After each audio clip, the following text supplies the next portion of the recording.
Una sa ating mga pagbabalik sa mga balita, inaasahang ibayo pang uunlad ang ugnayan ng Pilipinas at ng Indonesia. Ito ay matapos magkasundo ang dalawang bansa sa issue ng territorial boundary. Napagkasunduan ito sa state visit ni Indonesian President Susilo Bambang Yudhoyono sa bansa. Bukod dito, dalawa pang kasunduan ang pinagtibay ng Pilipinas at Indonesia sa larangan naman ng edukasyon at paglaban na rin sa terorismo. Yan ang balitang tinutukan ng aming kasama si Elena Luna. Magkasamang sinalubong ni Pangulong Aquino at Presidential Sister Maria Elena Bolsi Aquino Cruz, sina Indonesian President Susilo Bambang Yudhoyono at First Lady Ani Bambang Yudhoyono sa kanilang pagdating sa palasyo ng Malacanang sa pangalawang araw ng kanyang state visit sa Pilipinas. Nasa bansa ang leader ng Indonesia sa imbitasyon ni Pangulong Aquino. Nasa Pilipinas din siya para makibahagi sa nagaganap na World Economic Forum on East Asia. Ito ang kauna-unahang state visit ni Yudhoyono sa Pilipinas na tumapat sa ika-65 anibersaryo ng bilateral relations ng dalawang bansa.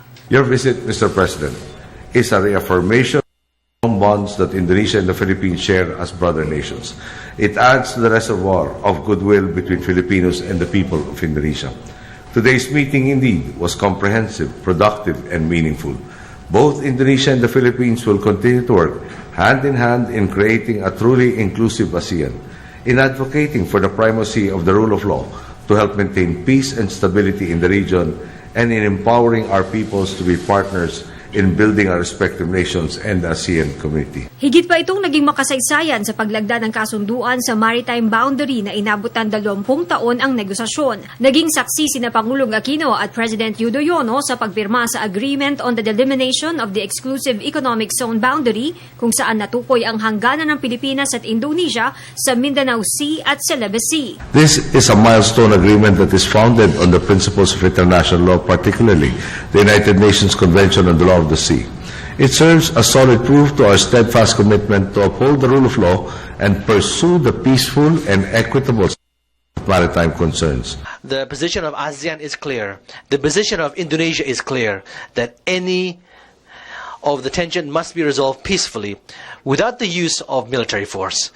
We must return to the spirit that we have on the Declaration of Conduct to becoming a code of conduct. We call upon all parties who have an interest to maintain order, to maintain stability in our region.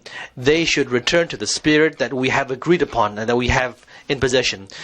Nilagdaan din ang kasunduan sa larangan ng higher education at paglaban sa international terrorism. Hindi rin nakalimutan ng Pangulo na pasalamatan ng Indonesia sa tulong na ibinigay nila sa mga Pilipino nang manalasa ang bagyong Yolanda. I convey to the President, again, the heartfelt gratitude of the Filipino people for the overwhelming humanitarian assistance extended to us by the government and the people of Indonesia in the aftermath of Super Typhoon Haiyan. We also thank President Yudhoyono for his personal efforts to raise awareness regards the humanitarian concerns brought about by Haiyan. And as we build back our nation for the better, the Filipino people will continue to stand shoulder to shoulder with our Indonesian brothers and sisters as we continue to build an ASEAN community where no one is left behind.